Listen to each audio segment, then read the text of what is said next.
Good morning dear students. Today we will do chapter आपका 6 है food quality and food safety. Food quality and food safety में हमारे basic main क्या रहेगा कि इम्पॉर्टेंस क्या है रिलेटेड इशू, सेफ्टी और क्वालिटी से रिलेटेड इशू से इनकी इम्पॉर्टेंस क्या है, और understand how food borne illness occur, कि जो फूड बोर्न से खाने से होने वाली जितनी भी बीमारियां हैं क्यों होती हैं, कैसे होती हैं। Know about national and international food standard, इसमें हम स्टैंडर्ड मार्क के बारे में, फूड सेफ्टी के बारे में पढ़ेंगे, और फूड सेफ्टी और मैनेजमेंट सिस्टम इनकी क्या इंपॉर्टेंस रहेगी इसके बारे में पढ़ेंगे। वेरियस करियर ऑप्शंस भी हैं फूड क्वालिटी एंड सेफ्टी के, कि क्या क्या करियर ऑप्शंस रहेंगे।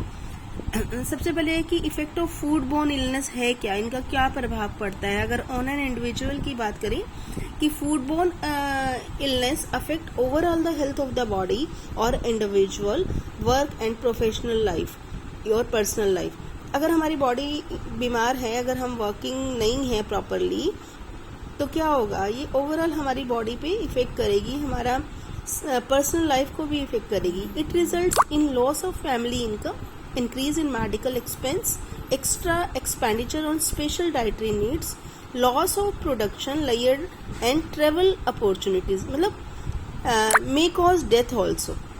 अगर हम फूड सेफ्टी का नहीं ध्यान रखते या हम क्वालिटी का नहीं ध्यान रखते तो उसका नुकसान क्या है, हमारी जो कंप्लीट पर्सनल लाइफ है वो अफेक्ट करेगी, इवन डेथ भी हो सकती है अगर हम प्रॉपर उसका टेक केयर नहीं करते। तो खाना सिर्फ हमें ग्रो करना और उसको संभालना, यानी इसको सेफली उसको रखना और मार्केट में लाना, it is very important for safety point of view और quality point of view. On an establishment में क्या है, loss of customer and sale क्या होगा, ऑब्वियस है कस्टमर चला जाएगा, सेल कम हो जाएगी। लो सूट्स और litigation, lowered employee morale, embarrassment, low prestige and reputation, increase insurance premiums, employee absenteeism, मतलब एम्प्लॉय की कमी हो जाएगी, एक जो गुडविल मार्केट के अंदर रेपुटेशन प्रेस्टीज बनी है वो खत्म हो जाएगी।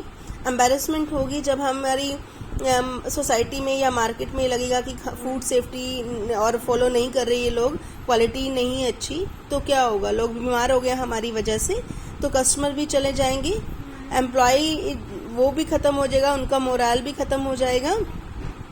लोग अपना कोर्ट में रिट करने चले जाएंगे कि इनकी कोई भी सेफ्टी पॉइंट ऑफ व्यू नहीं था, फूड क्वालिटी नहीं थी, और ऐसे ऐसे। इवन मैंने अभी बताया कि हेल्थ इश्यूज भी हो जाएंगे, इंडिविजुअल में डेथ भी हो सकती है। तो ये सारे पॉइंट ऑफ व्यू हम ध्यान में रखेंगे।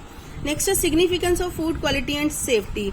अब इनका सिग्निफिकेंस क्या है, इनकी इंपॉर्टेंट क्या है, देखो अगर हम बात करें, consuming food contaminated by microbial pathogens, toxic chemicals और रेडियो एक्टिव मटीरियल्स में लीड टू फूड एलर्जी और फूड बोर्न डिजीजेज। तो इसके कारण फूड बोर्न डिजीजेज होते हैं। It is very important to ensure food safety in the present context.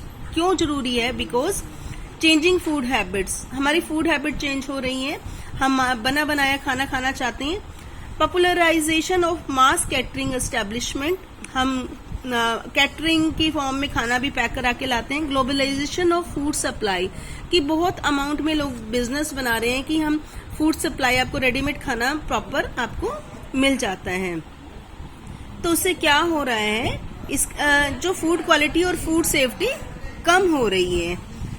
Next है food safety is a public concern because food borne disease may be serious and lead to death. अभी बताया कि वो death भी हो सकती है। और जो एडवांस इन फूड टेक्नोलॉजी है, प्रोसेसिंग है, लार्ज पर कैपिटा इनकम है, बेटर परचेजिंग पावर है, growing consumer demand have increased the manufacture of a variety of products of processed food and functional foods or food for health। तो क्या हो रहा है, assigning quality of raw as well as processed food, यानी कि चाहे वो अभी रॉ फूड है और या प्रोसेस्ड किया हुआ फूड है, दोनों की हेल्थ के लिए ये इम्पॉर्टेंट है फूड सेफ्टी। अब factor underlying significance of food, कौन कौन से ऐसे फैक्टर हैं, increase the number of people consuming food outside, क्योंकि लाइफस्टाइल हमारा ऐसा हो रहा है कि लोग बाहर से खाना पसंद करते हैं, टाइम ही नहीं है खाना कुक करने का। Large variety of processed and pack food in the market, और घर बनाने में इतनी मेहनत लगती है तो बहुत सारी लार्ज वेराइटी हमें मार्केट से मिल जाती है।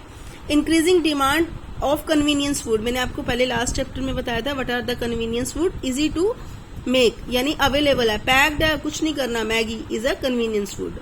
तो आपने कुछ नहीं करना, उसको आके कुक करना है 2 मिनट के लिए और आपका खाना रेडी है।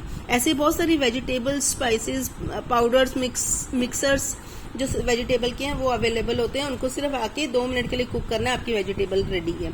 तो इनकी वजह से mass production and transportation of food की मास प्रोडक्शन हो रही है, और फूड का transportation, risk assessment and safety management during mass production and mass distribution is critical because of the complex procedure involve in transportation of bulk food and the long gap between the processing and consumption. अगर इनके बीच में long gap होगा तो क्या होगा, खाना खराब हो जाएगा। Increasing incidence of food borne diseases, कि बहुत सारी फूड बॉर्न माइक्रोबायोलॉजिकल या बायल डिजीजेज जो हैं have increase due to the microbial adaptation. अब इतना डिस्टेंस हो जाएगा, कोई बैक्टीरिया किसी टेम्परेचर में ग्रो करता है और कोई किसी में, तो उसी हिसाब से फूड भी खराब होना स्टार्ट हो जाता है। नेक्स्ट है emergence of new pathogen, many food borne pathogens जो हैं, जो फूड में डिजीज फैलाते हैं, have been identified in the recent year but the cause of many food borne illness are still unknown. अभी इतनी सारी जो इलनेस हैं क्यों हो रही हैं ये भी अभी अननोन है, बट कुछ पैथोजन के कारण जो फूड बोर्न पैथोजन्स हैं उनसे भी कुछ डिजीज हो रही हैं।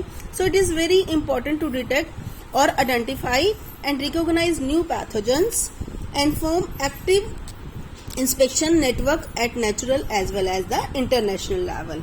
ऐसे ही ग्लोबलाइजेशन ऑफ फूड सप्लाई है कि फूड को कैसे सप्लाई करते हैं ग्लोबलाइजेशन, यानी इसमें फॉर एग्जांपल मैं बात करूं, India is a signatory world trade organisation है, ठीक है, which provide greater across the world market opportunity for the international trade, की जैसे जो चीज़ें हमारे यहाँ ज़्यादा होती हैं तो हम उनकी ट्रेडिंग करते हैं आउट ऑफ द इंडिया, ताकि हमारा जो फूड है वो सेफ रहे। नेक्स्ट है increase domestic and international trade, उनको बढ़ावा मिले। Checking nutrient and contaminate in food, उनका प्रॉपर चेकिंग होनी चाहिए, कितना न्यूट्रिएंट है, कितना कंटामिनेशन पावर है इसके अंदर, कब खराब होगा, यानी कि इनकी शेल्फ लाइफ क्या है, मैंने आपको पहले बताया था what is shelf life. Increasing scope of the field, the scope of career opportunity in this sector is very large. कैसे डिमांड फॉर सेफ्टी, अब जो भी कंज्यूमर है वो बड़े अवेयर हैं कि कुछ भी खाने से पहले वो फूड की हाई क्वालिटी को